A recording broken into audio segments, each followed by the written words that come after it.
Hi, Calicut യൂണിവേഴ്സിറ്റിയിലെ BCom BBA വിദ്യാർത്ഥികൾക്കായുള്ള AEC1 English language skills for commerce and management ഈ പുസ്തകത്തിലെ ആദ്യത്തെ lesson how to take the BS out of business speak by Bob Wiltfong. ഈ പാഠത്തിൽ നിന്നുള്ള പാരഗ്രാഫ് ക്വസ്റ്റ്യൻസും അതിൻ്റെ ആൻസേഴ്സും നമുക്കൊന്ന് നോക്കിയാലോ? So friends, here we go. Here is paragraph question number 1. Evaluate Wiltfong's critique of business speak as a language of the elite.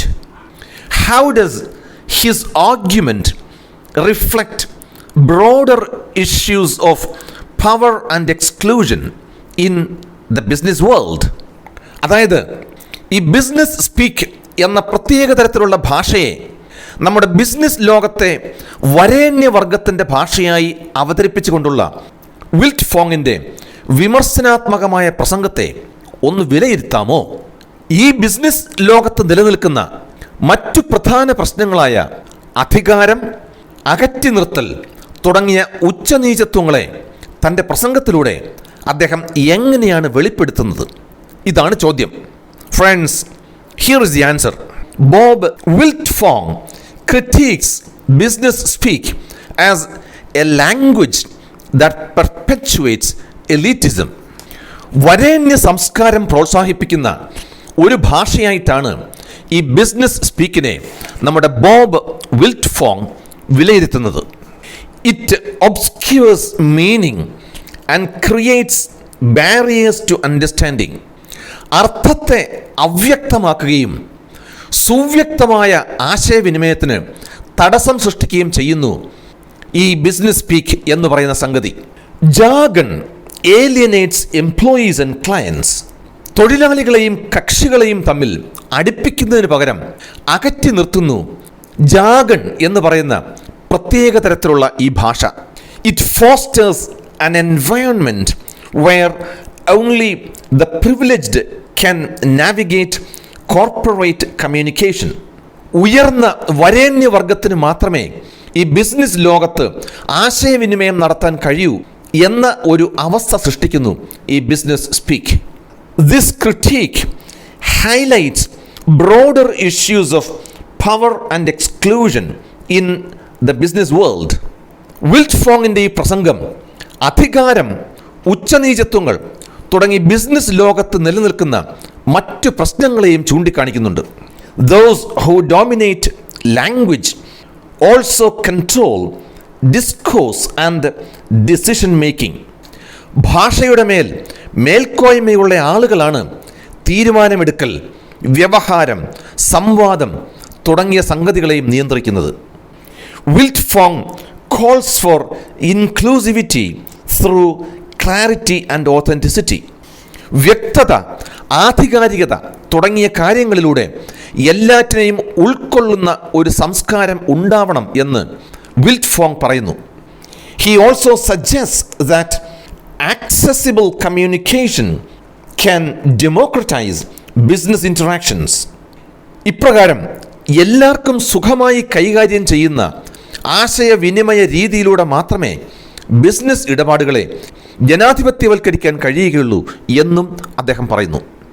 It can empower all stakeholders rather than perpetuating a culture of elitism and exclusion. വരേണ്യ സംസ്കാരം, ആളുകളെ അകറ്റി നിർത്തൽ തുടങ്ങിയ അധമ സംസ്കാരം വളർത്തിയെടുക്കലല്ല നമുക്ക് ആവശ്യം. മറിച്ച് ഇതിൻ്റെ എല്ലാ ഗുണഭോക്താക്കളെയും ശാക്തീകരിക്കാൻ ഈ ഭാഷയ്ക്ക് കഴിയണം. ഇതാണ് ഉത്തരം. Now friends, take a look at paragraph question number 2. Wiltfong discusses the curse of knowledge as a reason people use business speak. Critically examine this concept and its impact on communication in professional settings. ആളുകൾ business ഭാഷ സംസാരിക്കുന്നതിനുള്ള ഒരു കാരണമായി വിൽറ്റ്ഫോങ് പറയുന്നത് അറിവിൻ്റെ ശാപമാണെന്നാണ്. Professional ക്രമീകരണങ്ങളിലെ ആശയവിനിമയത്തിൽ ഈ ആശയവും അതിൻ്റെ സ്വാധീനവും വിമർശനാത്മകമായി ഒന്ന് പരിശോധിക്കാമോ ഇതാണ് ചോദ്യം. Now, take a look at the answer. In his TED talk, Bob Wiltfong discusses the curse of knowledge as a key reason for the overuse of business jargon. തൻ്റെ ടെഡ് ടോക്കിൽ ബോബ് വിൽട്ട്ഫോങ് ബിസിനസ് പദപ്രയോഗങ്ങളുടെ അമിത ഉപയോഗത്തിനുള്ള പ്രധാന കാരണമായി അറിവിൻ്റെ ശാപം, the curse of knowledge, ചർച്ച ചെയ്യുന്നു. This cognitive bias occurs when someone assumes that others share the same knowledge. തനിക്കറിയാവുന്നതൊക്കെ മറ്റുള്ളവർക്കും അറിയാം എന്ന് ആരെങ്കിലും കരുതുമ്പോൾ അഥവാ അനുമാനിക്കുമ്പോൾ ഈ വൈജ്ഞാനിക പക്ഷപാതം സംഭവിക്കുന്നു. It makes it difficult to communicate clearly. ഇത് വ്യക്തമായി ആശയവിനിമയം നടത്തുന്നതിനെ തടസ്സപ്പെടുത്തുന്നു. Wiltfong critiques business speak as a result of this bias. ഈ പക്ഷപാതിത്വത്തിൻ്റെ അടിസ്ഥാനത്തിലാണ് വിൽട്ട്ഫോങ് ബിസിനസ് സ്പീക്കിനെ വിലയിരുത്തുന്നത്. Where professionals knowing their jargon assume others understand it too.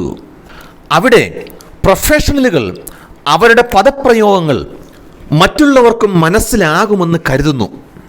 This leads to confusing and exclusionary communication, particularly for those outside the business elite. ഇത് ആശയക്കുഴപ്പം ഉണ്ടാക്കുന്ന തരത്തിലുള്ള കമ്മ്യൂണിക്കേഷനിലേക്ക് നയിക്കുന്നു, പ്രത്യേകിച്ച് business മേലാളന്മാരല്ലാത്തവരെ. Overcoming the curse requires simplifying language and focusing on clear, inclusive communication to avoid alienating others in the workplace.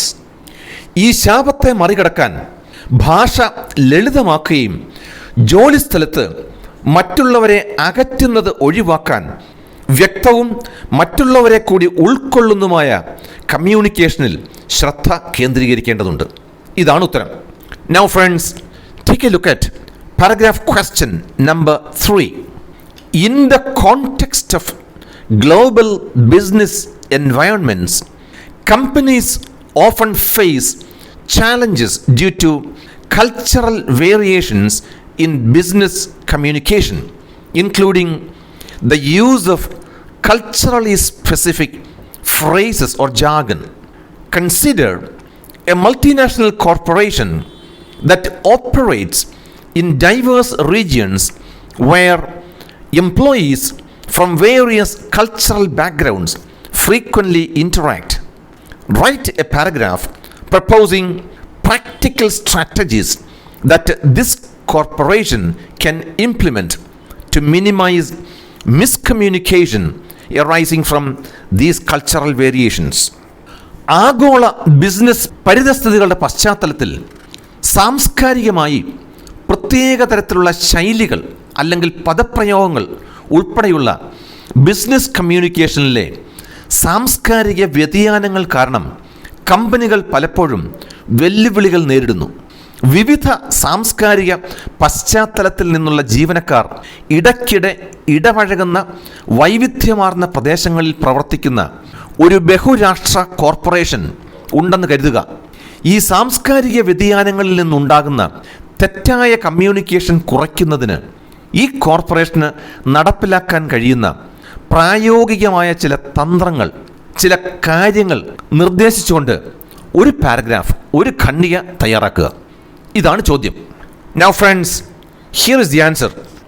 To minimize miscommunication in a multinational corporation, companies can implement several practical strategies. ഒരു multinational കോർപ്പറേഷനിലെ തെറ്റായ തരത്തിലുള്ള ആശയവിനിമയം കുറയ്ക്കുന്നതിന് കമ്പനികൾക്ക് നിരവധി പ്രായോഗിക തന്ത്രങ്ങൾ നടപ്പിലാക്കാൻ കഴിയും. First, they should promote the use of plain jargon-free language. ആദ്യം വിവിധ പ്രദേശങ്ങളിൽ നിന്നുള്ള ജീവനക്കാരെ ആശയക്കുഴപ്പത്തിലാക്കുന്ന സാംസ്കാരികമായി പ്രത്യേക ശൈലികളോ പദപ്രയോഗങ്ങളോ ഒഴിവാക്കണം. They should also avoid culturally specific phrases that may confuse employees from different regions.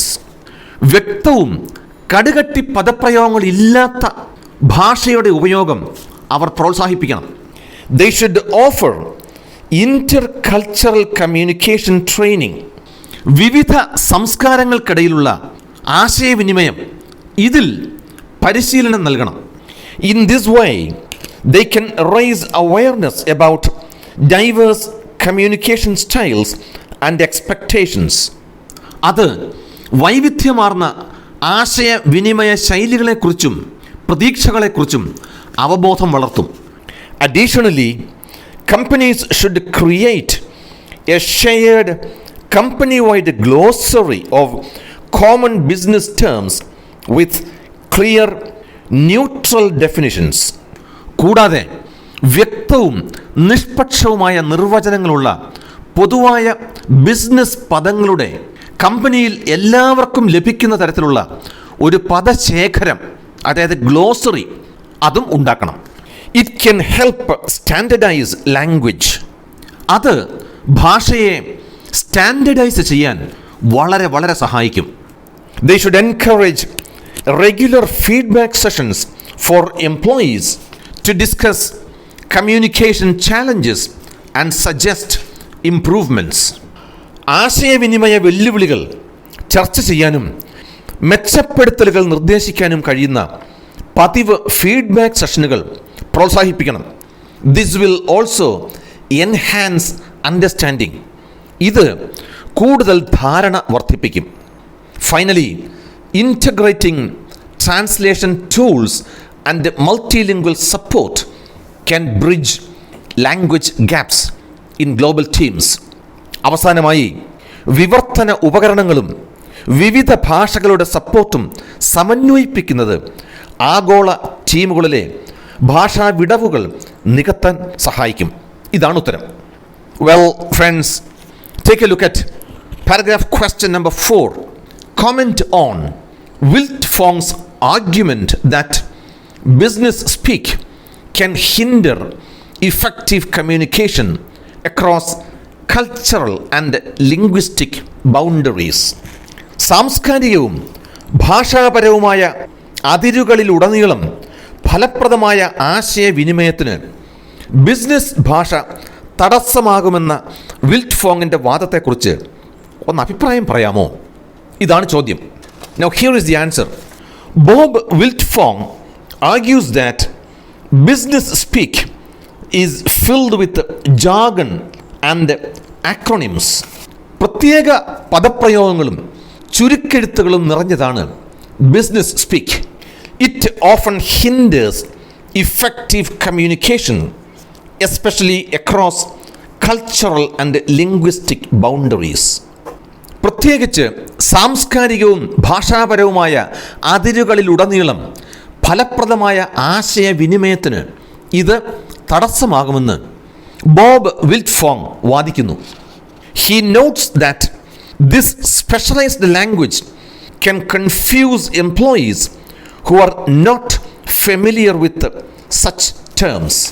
ഈ പ്രത്യേക ഭാഷയ്ക്ക് അത്തരം വാക്കുകൾ പരിചയമില്ലാത്ത ജീവനക്കാരെ ആശയക്കുഴപ്പത്തിലാക്കാൻ കഴിയുമെന്ന് അദ്ദേഹം പറയുന്നു.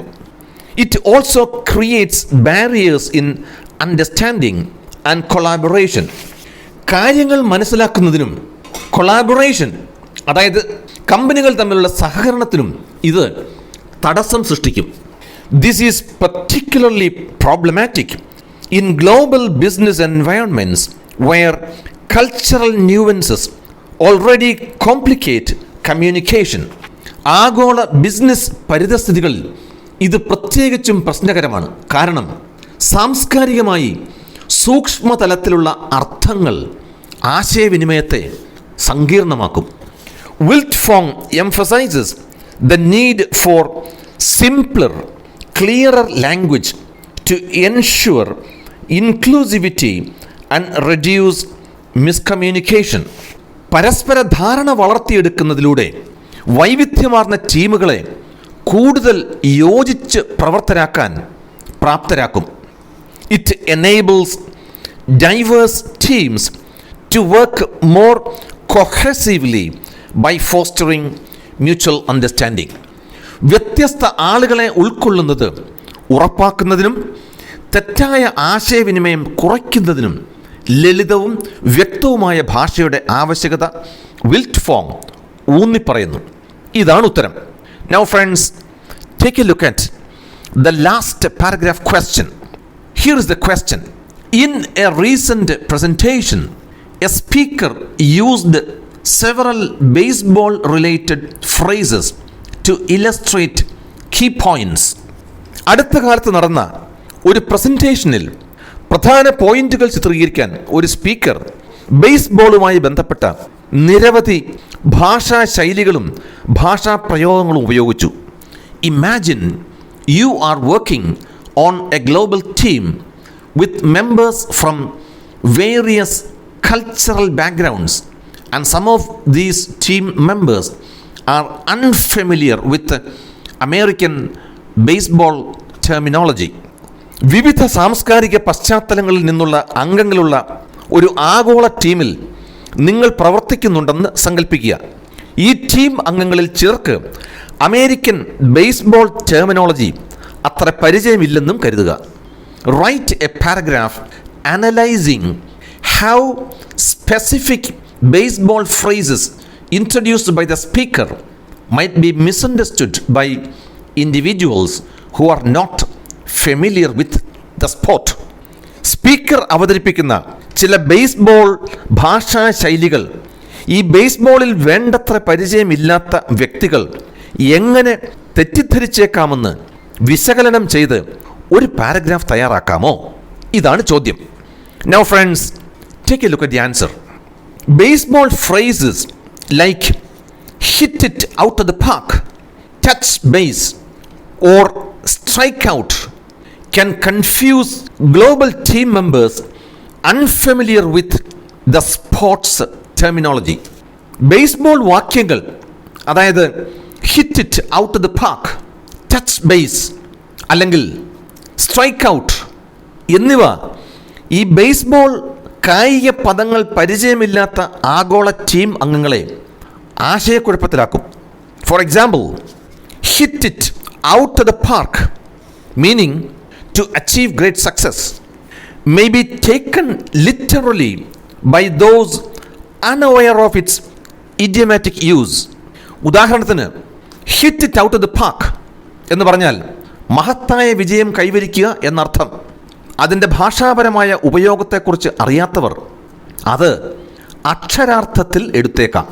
Similarly touch base means to follow up and strike out means to fail may not translate well across cultures, leading to misunderstanding.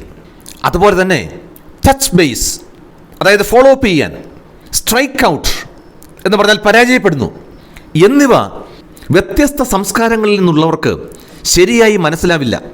അങ്ങനെ ഇത് തെറ്റിദ്ധാരണയിലേക്ക് നയിക്കാം.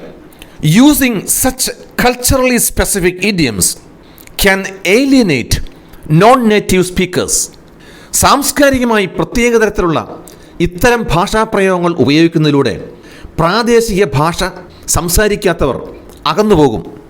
Thus, it becomes essential to adopt universally clear language in global communications for better inclusivity and understanding.